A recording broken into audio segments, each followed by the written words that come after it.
তোমার কথা আমি কিছু বুঝতেছি না। আচ্ছা থাক, বাদ দাও, চলো ঘরে যাই। চলো চলো চলো চলো।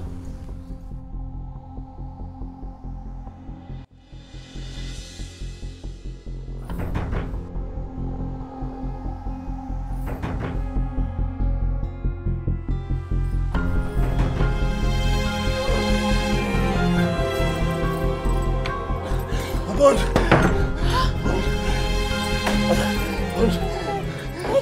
ওকে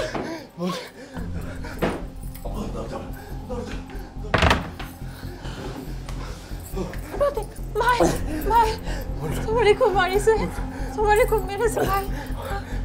ওরা ওরা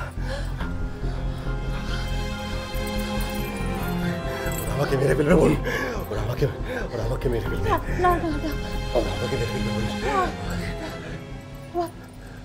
না, রতিন রতিন ভাই তুমি বোন বোন বোন আমাকে চল দাও না বোন, বোন চল দাও না, চল দাও না বোন। রতিন ভাই, রতিন ভাই, রতিন ভাই।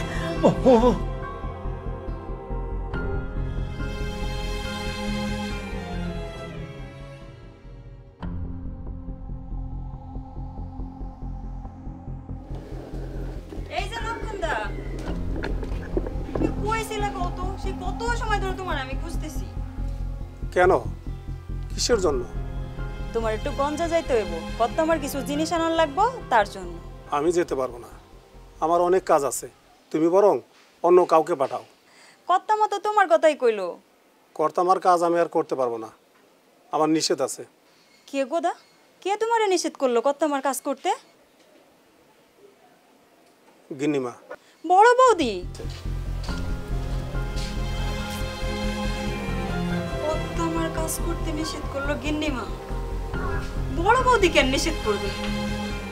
কিছু তো বুঝতে পারলাম না।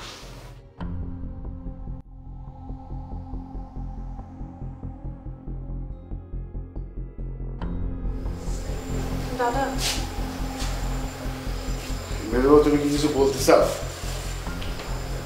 কাল রাতে চিন্তায় আমি একটু ঘুমাতে পারি নয় দাদা। রতিন ভাই শুনলাম খুব ভয় করছে। হ্যাঁ, আমার তো খুব দুশ্চিন্তা হচ্ছে। পুলিশের হাতের থেকে পালাতে পারলো কিনা সেটা না জানা পর্যন্ত তো আমিও স্বস্তি পাচ্ছি না। আপনি যেভাবে পারেন একটু খবর এনে দেন। হ্যাঁ, ওর দলের লোকরা কোথায় যাবে সেটা আমি জানি। তাদের সাথে দেখা হলে আমি জানে যাব রতিন কোথায় আছে, কেমন আছে। তাহলে দাদা, দাদা আর দেরি করবেন নয়, আপনি এক্ষুনি রওনা দিয়ে দেন। যাবো যাবো, তার আগে তো ওই মেজর ফরমান মতো